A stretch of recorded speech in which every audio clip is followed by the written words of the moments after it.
Alo? Alo qizim. Assalomu alaykum. Voy bormisan qizim?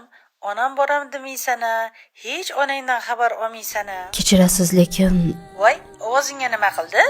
Voy qizim, xafa bo'lganim yo'q. Hazillashib urishamanda. Tushunaman, ro'zg'or, bola chaqadan ortmaysan, o'zing bilan o'zing ovorasan. Shuning uchun o'zim boryapman uyingga qizim.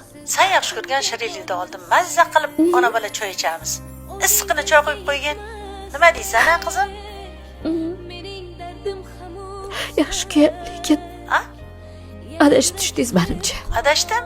Chunki onamlarni o'tga elib berib qo'yganmiz. Voy uzr, ming bor uzr. Voy o'zim ham g'alati bo'lib qoldim. Yo'q, hammasi joyida. Ovozingiz bir ham onamnikiga o'xshar ekan. Meni ham onam hayot bo'lganlarda ulardan har kun xabar olgan bo'lardim. Hozir ovozingizni eshitib, bir ham yomon bo'ldim. Qizim, boshingiz toshdan bo'lsin. Onalar hech qachon bolalardan xafa bo'lmaydi. Sizni onangiz ham tushungan bo'lardi. Unaqa demang, bolam. Qarang, hozir oldingizga boraman. Birga gaplashib o'tiramiz, ha? Axir bolani begonasi bo'ladimi? Nima dedingiz? Yaxshi bo'lardi. Hozir sizga manzil tashlayman. Kelasiz, bir ham odamga o'xsharkan ovozingiz. Boraveraymi qizim? Kutaman.